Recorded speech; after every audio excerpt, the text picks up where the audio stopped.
love testing new fragrances. Every little 2 ml vial is potentially a new love. Like, are you going to be my next great love affair in fragrances? Or am I gonna wanna fight you? Are you about to be my enemy? Sometimes that absolutely happens. I'm not being melodramatic. I sometimes hate fragrances and want to fight them. Anyway, I've been testing fragrances from July to August, and for the most part, this last month has been wonderful. It's been lovely. They've been gems. There have been duds, yes, but mostly wonderful full bottle worthy fragrances that I want to talk to y'all a little bit about. So I'm about to get into the fragrances I tested from July to August, because last month, the last video that I did, I'll post it, I'll link it, was terrible. They were trash. They were annoying. They were a waste of my time. Ugh. But this last month wasn't that. It wasn't that.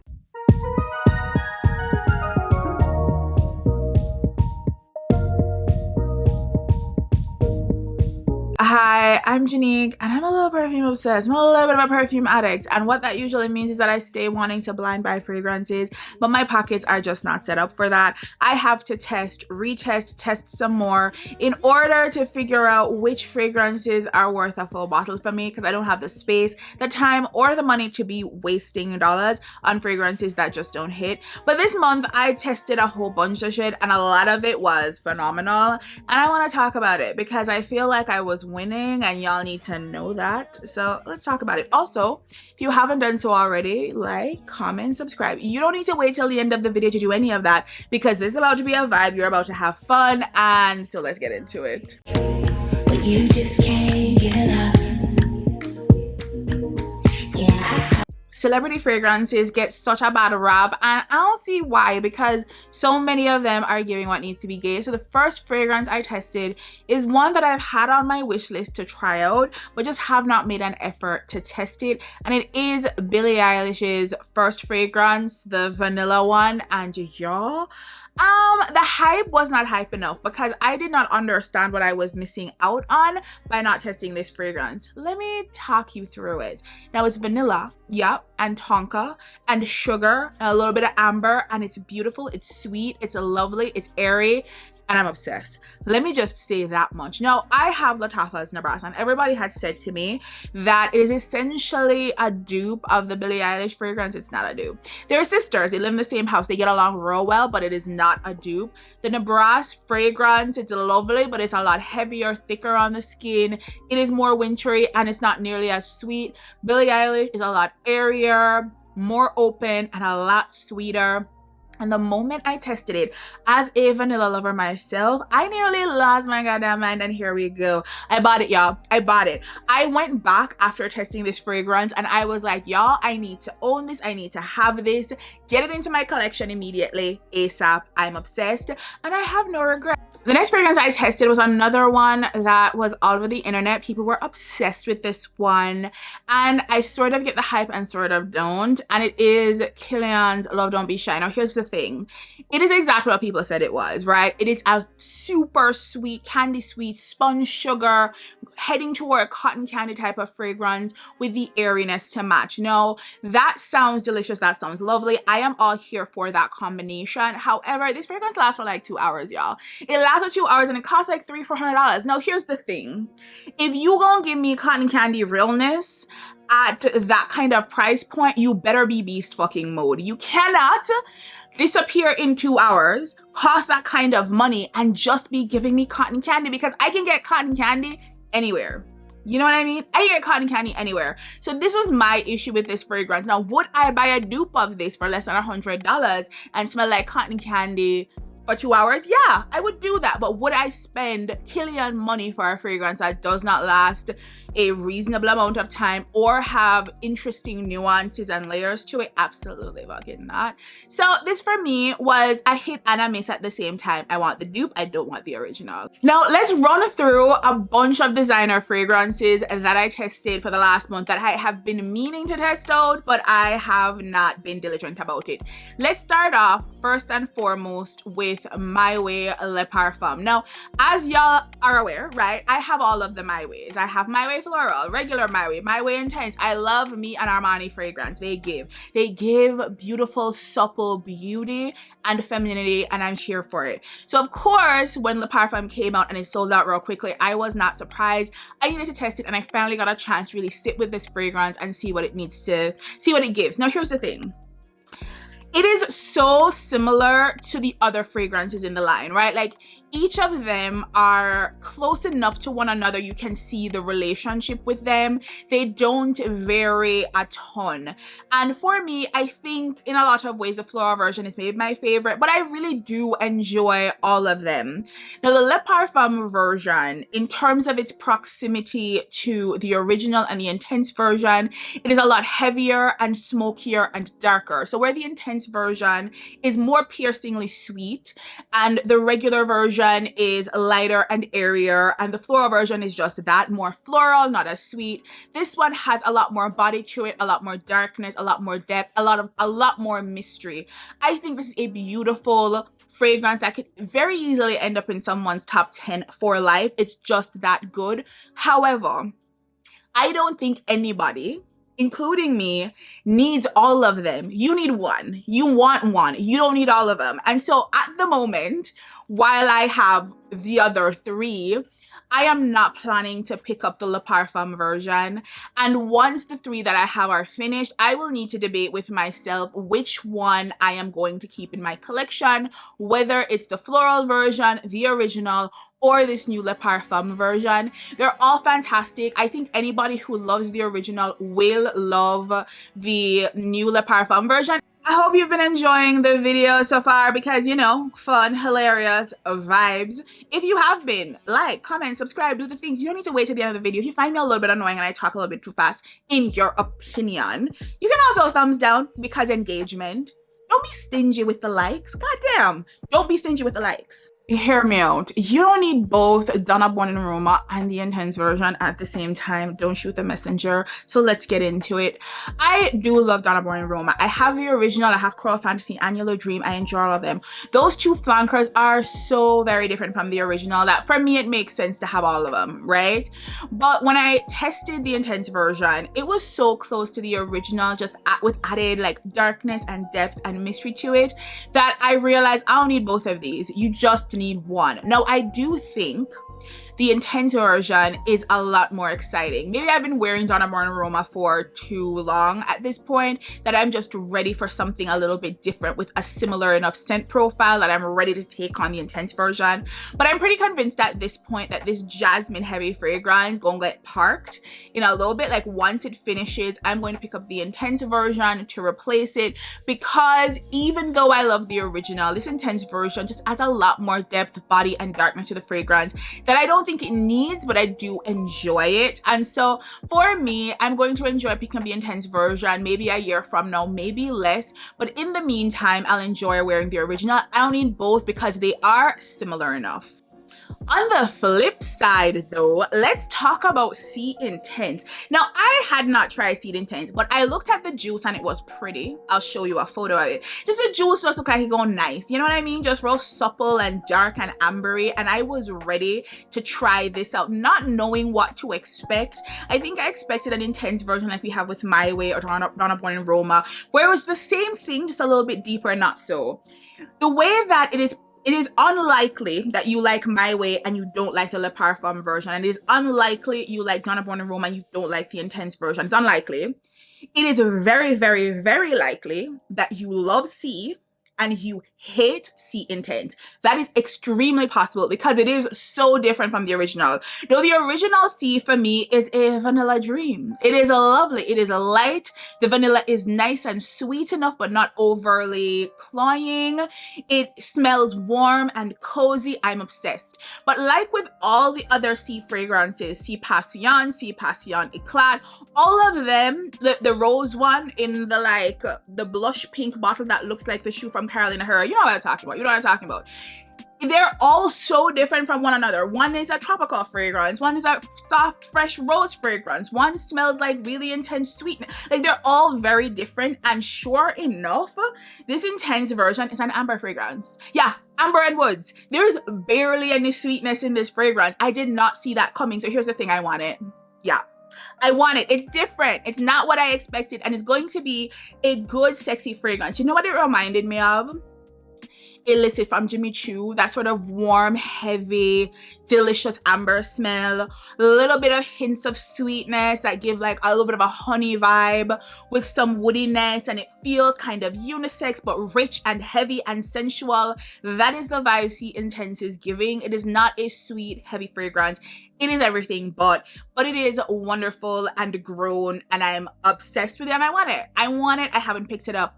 But what? I want it. The next fragrance that I tested was from Libertine Fragrances, a small indie house out of Canada, and it's called Smoked Bloom. I saw the name and got excited because I've mentioned before, I stay looking for smoky fragrances, right? I stay looking for a little bit of tobacco or ambergris in the base to add a lot of heft and body and just darkness to a fragrance. And when I saw Smoked Bloom, I thought, yeah, thank you, you know, it's going to be my vibe. And sure enough, it was.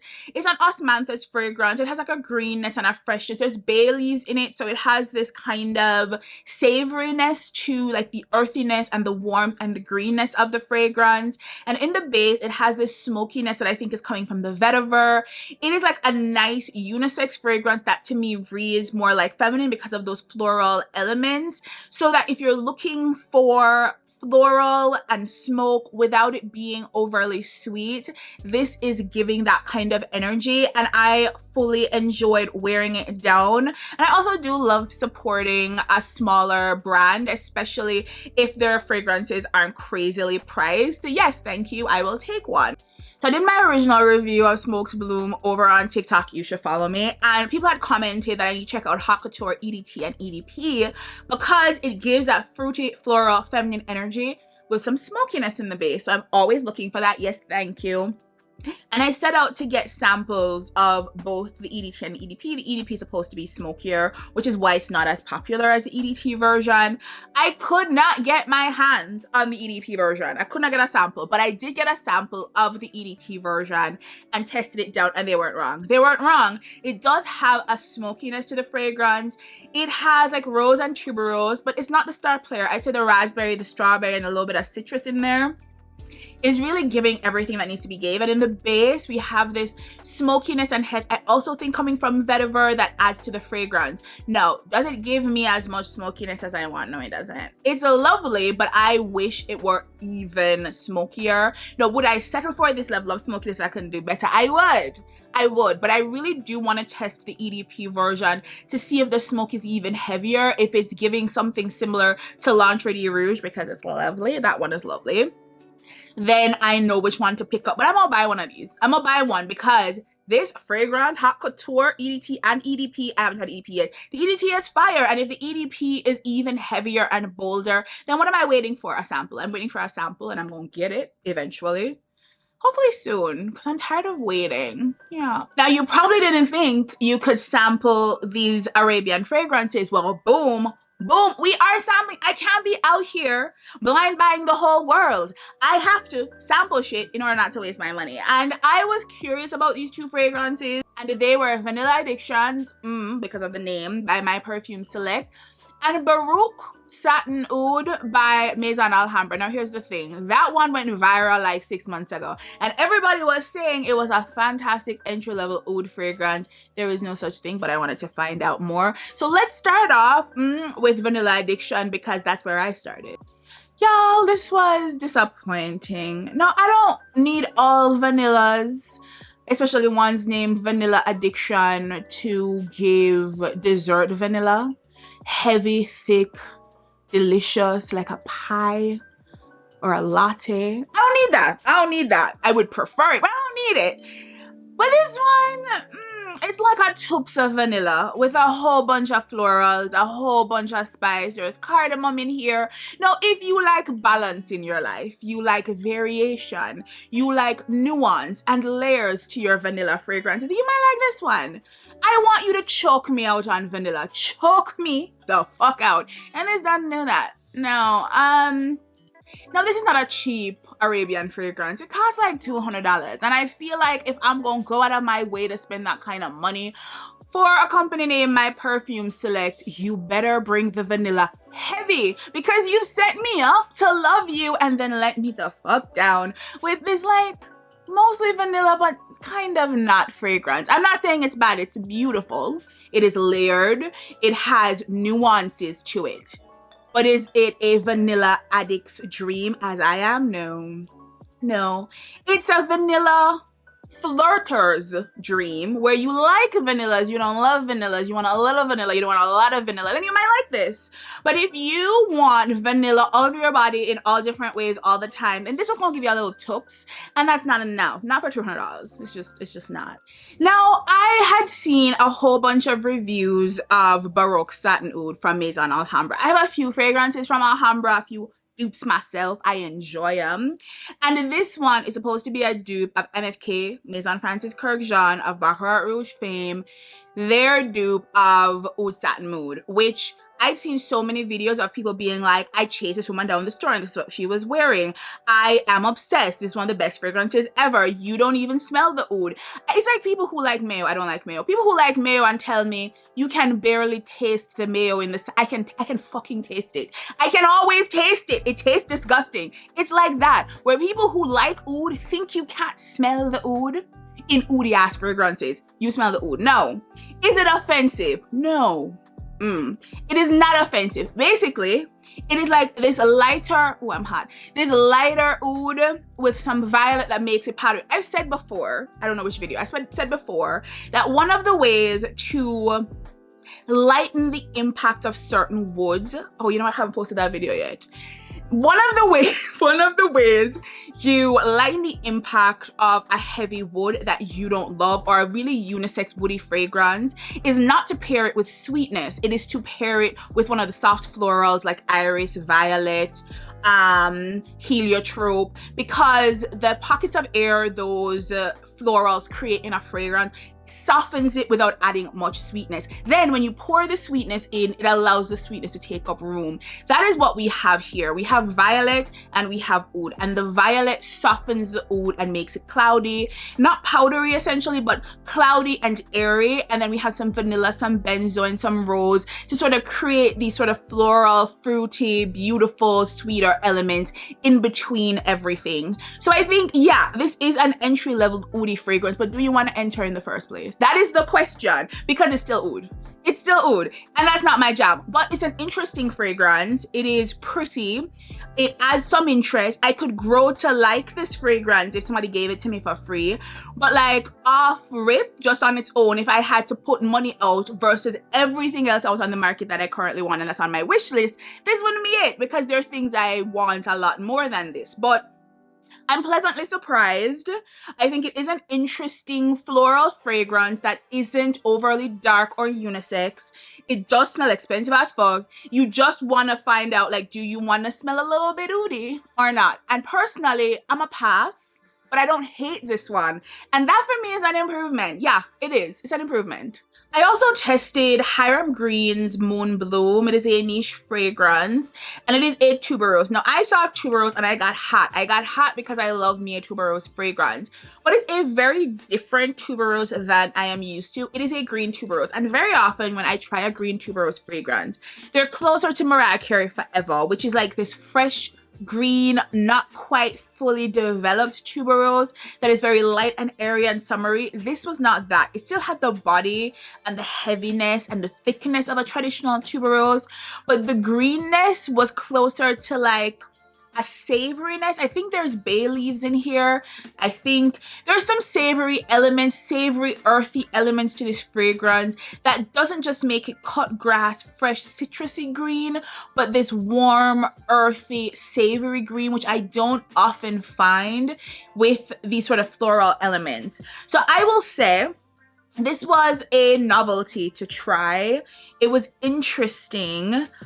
It is not one I would ever wear on a regular basis, but I get it. And it's, you know, if you love something that's a little bit more outside of the box, you want to smell like other people. I didn't dislike this. I liked it, but not enough to want to have it for myself. So it was a nice try. You know, it was a nice to test this out and to get a little bit of something different. But yeah, I'm a pass. I'm a pass. So we're gonna move on. I could have brought the other samples because the other samples were also kind of big. I got a sample of by Rosie Jane's Dolce.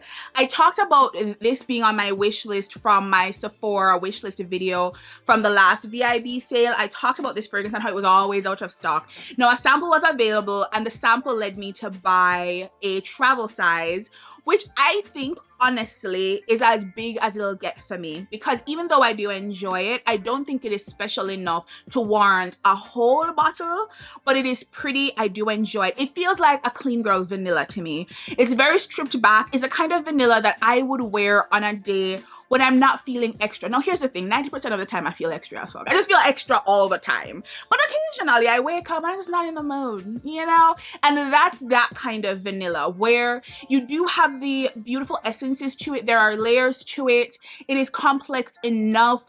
It has like this right level of sweetness, like not medium level. It's like a little bit above medium, but it doesn't push the envelope too much. It does smell kind of clean and sweet in a beautiful way. I think it is lovely. For now, I do think a travel size is sufficient given the size of the vanilla side of my collection, but I really, really enjoyed it. The biggest surprise for me with Dolce was the staying power. Like the first time I tried it, I essentially just expected it to fade very quickly. Because it is closer to a skin scent, it does not have a ton of projection. That I thought it would just disappear really quickly, but it didn't. That sweetness hung around for a decent amount of time, about 6 to 8 hours, which was shocking to me. It hung around on clothing and I was very impressed. So I went from a sample to a travel size. I'm gonna hold at the travel size. I'm not gonna get a full bottle at the moment, but I think it's one of those fragrances that might just grow on me and I might grow to really be obsessed with eventually because of its simplicity and how restrained it is. But for now, the travel size is hitting. So at the same time that I picked up the Dolce fragrance, I also got a sample of Clean Reserve's Radiant Nectar, and I was excited about that one because even though it doesn't have the type of positive reviews that Dolce has, it has its stands, and I wanted to get into it to see what it gave. And I will say to you, that is a far more interesting fragrance than Dolce in my opinion, and I can see why it's so loved, because if I was going to jump at getting a full size of one of these right now, it would be Radiant Nectar. Like, it is a vibe. Let me tell you what it smells like. So it is a pear fragrance, and I've talked a little bit about how pear fragrances can frequently be boring, you know, just like not really the most exciting note, because it can just be it sweetens the fragrance without changing the scent profile too drastically in the way that cherry can overtake a fragrance or mango can overtake a fragrance. Pear plays well with just about everything, except the pear in this fragrance. It's like a concentrated pear, almost like marmalade. Like it seems like it's been reduced down and it's really heavy and jammy and almost overly sweet. I'm not saying it smells a little rotten, like sweet rotten, but kind of. Like it smells like overripe pear that has been reduced down into like a jam of some kind. I think it smells absolutely delicious. I can understand why people don't just love it as much as they love Dolce, or why that one gets more positive reviews. I do think that Radiant Nectar is the more controversial of the two, but I think it's just so fucking sweet and delicious and decadent, and I love that. I think it's a beautiful daytime fragrance. It's really bright and sparkly and loud and out there. Also has carrot seed, and y'all know that carrot seed smells a little bit animalic, just a little bit animalic, which is not for everyone, which again is why I say this is the more controversial fragrance, because it's bringing together a lot of things we don't often find in feminine fragrances. This very heavy tobacco flower and this very pronounced carrot seed that is definitely present. And I know that animalics is not for everybody. It also has orris root, right? Which is basically iris, which is basically powderiness, which I don't think is necessary in this fragrance. Like, if I could extract the fuck out of that, like if I could just take it out, I would, because I don't think it needs that. Like, it adds a whole bunch of extra airiness. Like I said, tobacco flower, just like white tobacco, can make a fragrance feel overly heavy, like fog. It's hard to wade through. And I think they added the orris in here to add a bit more lightness to the fragrance. But I don't need the lightness, y'all. Like, give me the jammy pear with the smokiness and all. Just give me all of it and make it real heavy, and I'd have been happy. They didn't need to lighten it for my benefit. I was ready. You know what I mean? But they did lighten it, I think, to make it more mass appealing. I'm not sure if that works, because I don't know if it is mass appealing anyway. So it might as well just gone there. Just gone all the way there with us. But either way, I will say this is a really fun, interesting fragrance that I don't know if the reviews communicate how interesting it is. Even if it's just like a sweet fragrance. Not every sweet fragrance is just sweetness and basic. There is so much happening in this fragrance that I think is worth talking about and worth praising. And I really do love her. I'm not gonna buy it right now because, you know, I have other things on the list, but it's added to the list, definitely. So I have 2 more fragrances. The last one is the best one, but 2 more, and this second to last, I'm gonna put a pin in this one and just say this is the review for now. I got to test this fragrance. It is, because it was all over the internet, it was Burberry Goddess. Everybody was talking about it. I was like, I need to get my hands on this fragrance and test it. I almost couldn't get a sample and almost just, I don't know, blind bought it because I said it's vanilla. How could I not love this fragrance? I held off until I got a sample and I finally tested the fragrance, and I will say it's alright. It's nice. So far, the vanilla lavender combination, which is classic, is pretty. It's sweet. It is airier than I would expect. It is not as intensely vanilla. But if I'm going to spend $200 for a vanilla fragrance, I want Black Opium, Leopard Farm, Hello, or Libre Intense. I'm just saying those 2 are better and they have similar scent profiles. But I'm going to put a pin in it and give it an okay for now. But is it my favorite vanilla that I don't have in my collection right now that is sold at Sephora? No, there are 2 others that I want more. And I don't understand really how people were so obsessed with this and thought it was like the next coming of the vanilla gods. And I thought to myself, really? Last up, y'all, is a fragrance that has been described as strawberry pound cake in a bottle. And I fully thought, y'all are lying to me. See, here's the thing.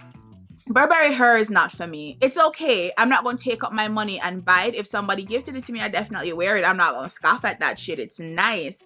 But it's nothing special in my book. And my favorite Burberry Her has always been the EDT version, which I've talked at length about. But every time I talk about the EDT version, there are people in my comment section saying, bitch, you don't know what you're talking about. The Elixir version is the best one. And I thought to myself, whatever. Y'all don't know what you're talking about, obviously. Finally, I caved. I went ahead and tried the Elixir version. And I humbly submit, I was wrong. The shortbread cookie with strawberry syrup over top goodness of the Elixir version. It's a little bit creamy and lactonic and heavy and thick and sweet. It's delicious. It is magic. I bought it. Yup. I tested it for about 3 days. I was like, you know what? I need this in my life for always. So I went and bought the 50 ml version. And then I kept testing. I thought to myself, bitch, you need a bigger bottle. I returned the 50 ml and bought 100. How frequently do I buy a 100 ml bottle? Not often, because I have so many fragrances. How am I going to get through it all? How? And every single time I spray this down, and I have every day since I've gotten it, I have no regrets because she is delicious. She is lovely. She is made for winter. I cannot wait to wear this down. It takes all my restraint not to wear this to bed every night because I can't afford to do that. I wear my $20 fragrances and my body splashes to bed. I can't afford to wear this to bed every night, but I want to because it is the most beautiful strawberry fragrance that I've ever tried. I've said it. Yes, I've said it. It is just about perfect. It is so creamy, y'all. It is so creamy. It is so lovely. It's so pretty. It's voluptuous. It is sensual all at the same time. I want to be her. I am her. I love her. And I bought this month, no regrets. So that's everything for me. All of the fragrances I tested from July to August, they were mostly winners, y'all, which makes me feel like a winner. So yeah, me for picking right. If you enjoyed this video, check out my last sampling video. Yes, there were mostly duds I hated, yes. But you know, maybe there's something there you like, even if I fucking hated it, you know. And if you don't find a gem in the last one, I'll also link the month before that, where I had a few more winners than I did last month round. But either way, I'll link some of these videos of this kind and link the playlist, all of it for you, so you can check them out if that's something you're interested in. Again, I am Jeanique. I thank you for checking out my video. Please like, comment, subscribe, do the things. And you trust me to go sample these fragrances and bring you back the tea and not lie to you, because I'm not gonna waste my money. I don't want you to waste your money on duds either. So I appreciate you watching. I hope you come back for more, and I'll see you in the next one. Bye, y'all. Baby, you're the one and only. Baby, you've been on my mind. You know you don't have to be lonely. You can come and take my time.